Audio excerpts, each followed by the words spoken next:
नमस्कार दोस्तों, उषा की आवाज चैनल में आप सभी का स्वागत है। हमारी आज की कहानी है खराब बहू। दामिनी अपने मायके लगभग 3 साल बाद आई थी। पोते पोती घर से निकलने नहीं देते थे। इस बार उनकी बहू मायके गई तो बोली, मम्मी जी आप भी अपने मायके हो आइए, कब तक इन लोगों के चक्कर में कहीं नहीं जाएंगी। तो दामिनी ने फौरन अपने मायके जाने का प्रोग्राम बना लिया। दामिनी अपनी भाभी साधना के पास बैठकर पुराने दिनों की बातें करती और यादें ताजा करती। साधना की बहू ईशा इस बार दामिनी को कुछ बदली हुई महसूस हो रही थी। ईशा की शादी को भी 10 साल हो गए थे। इसके पहले जब भी दामिनी अपने मायके आई तो देखती थी कि ईशा एकदम शांत मुस्कुराती हुई अपने काम में लगी रहती थी। अगर साधना जी गुस्से में कुछ भी कह देती तो वो कभी पलट के जवाब ना देती और चुपचाप अकेले में आंसू पोंछ लेती। पर इस बार जब से दामिनी आई थी तब से देख रही थी कि ईशा अपने सारे काम तो कर रही है, पर उसमें वो पहले वाली बात नहीं है। अब भी वो शांत तो थी, पर पहले की तरह खुशनुमा शांति नहीं थी उसके चेहरे पर। एक अजीब सी खामोशी और मायूसी छाई थी उसके व्यवहार में। दामिनी ने कई बार पूछना भी चाहा, पर ईशा ने बात काट दी और बात आई गई हो गई। साधना जी ने बातों बातों में दामिनी से कई बार अपनी बहू की दबी जुबान बुराई भी करी, पर दामिनी जी ने बात काट दी क्योंकि वो अपनी भाभी के भी स्वभाव से भली भांति परिचित थी। एक दिन की बात है, साधना जी कहीं कीर्तन में जा रही थी। उन्होंने दामिनी को भी अपने साथ चलने के लिए बोला, पर दामिनी जी ने सर दर्द की वजह से जाने को मना कर दिया। थोड़ी देर बाद ईशा दामिनी बुआ जी के लिए चाय बनाकर लाई तो दामिनी जी ने फिर से ईशा से पूछा, क्या बात है बेटा ईशा, तुम इतनी उदास क्यों रहती हो? पहले वाला हंसमुख चेहरा कहाँ खो गया है? आखिर क्या परेशानी है जिसने मेरी प्यारी सी चहकती हुई बहुरानी को इतना चुप चुप कर दिया है?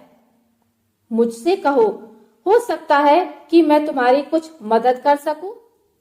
बुआ जी के मुंह से स्नेह युक्त वाणी सुनकर ईशा अपनी दबी हुई भावनाओं पर नियंत्रण न कर सकी और उसकी आंखों से अश्रुधारा बह निकली। दामिनी जी ने बड़ी मुश्किल से उसको ढांढस बंधाया और शांत कराया। ईशा सिसकते हुए और हिचकियां लेते हुए बोली, बुआ जी इस घर में मैंने सबको अपना मानते हुए और अपनी जुबान पर ताला लगाकर अपने सारे फर्ज निभाए, पर आज इतने सालों बाद भी मुझे किसी ने अपना नहीं माना। मम्मी जी गुस्से में मुझे क्या कुछ नहीं बोल जाती थी, पर कभी भी मैंने उनको पलटकर जवाब नहीं दिया। मेरे हक की सारी चीजें उन्होंने अपनी बेटी को दे दी, तब भी मैं शांत रही क्योंकि वो मेरी छोटी ननद थी। तब भी मैंने अपना फर्ज याद रखा। घर में कोई आ जाए तो मेरी कमियां, मेरी असफलताएं, मेरे अवगुण गिनाने में मम्मी जी कभी पीछे नहीं रही। और बुआ जी अब मेरा इन सब बातों से दम घुटता है। नहीं चाहिए मुझे किसी की संपत्ति, नहीं चाहिए अपने लिए तारीफों के पुल, नहीं चाहिए कोई भी ट्रॉफी या मेडल। मुझे चाहिए तो मेरे हिस्से के 2 पल का सुकून, जो अब चुप रहने में ही मिलता है। अब बस सारा काम कर देती हूँ और किसी से कोई फालतू बात नहीं करती, ना ही किसी से ज्यादा मतलब रखती हूँ। दामिनी जी सब समझ गई और बोली, तुम परेशान ना हो बेटा, मैं भाभी से बात करूंगी और कोशिश करूंगी कि घर के हालात और ना बिगड़े। जाओ तुम थोड़ी देर आराम कर लो। रात के खाने के बाद दामिनी जी साधना जी से बोली, चलो भाभी थोड़ा टहलने चलते हैं।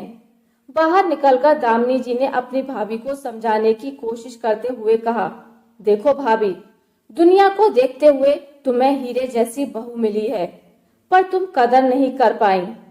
अगर वो तुम्हारे सामने झुक रही थी तो तुम उसको झुकाती चली गई। तो फिर ये भी याद रखो कि झुकने की भी एक सीमा होती है। अगर उसने तुमको जवाब नहीं दिया तो तुम कभी भी कुछ भी कह दोगी, ये तो अनुचित बात है।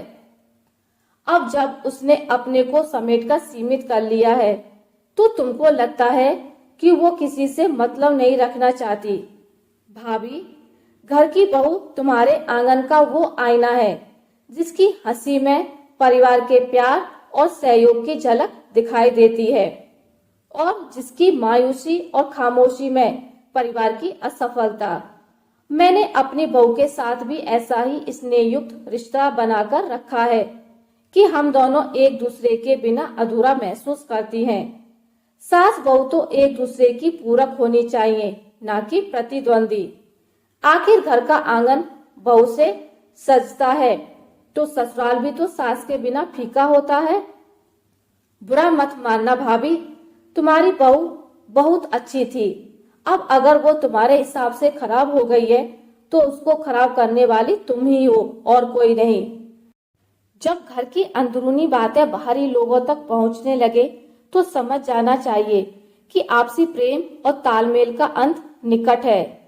अभी भी कुछ नहीं बिगड़ा है, अभी संभाल लो, वरना बुढ़ापा चौपट हो जाएगा तुम्हारा।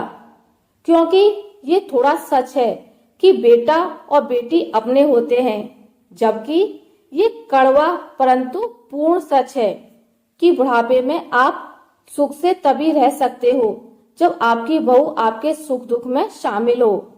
अपनी ननद की बातें सुनकर साधना जी निरुत्तर हो गई और बीते कई सालों की बातें सोचने पर विवश हो गई।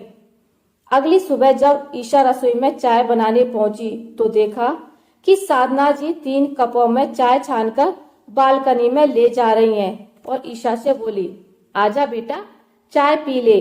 मैंने अपने और बुआ जी के साथ ही तेरी भी चाय छान ली है, बाकी सब लोग जब उठेंगे तब पी लेंगे। आज अपनी सासू माँ के मुंह से बेटा सुनकर मानो ईशा को लगा जैसे आज की सुबह में अलग ही अनुभूति है।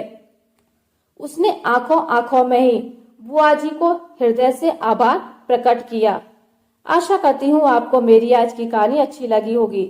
अगर आपको मेरी कहानी अच्छी लगी है तो इसे लाइक करें, ज्यादा से ज्यादा शेयर करें और अगर आप मेरे चैनल पर नए हैं तो इसे सब्सक्राइब करना ना भूलें। मिलते हैं एक नई कहानी के साथ, तब तक के लिए नमस्कार।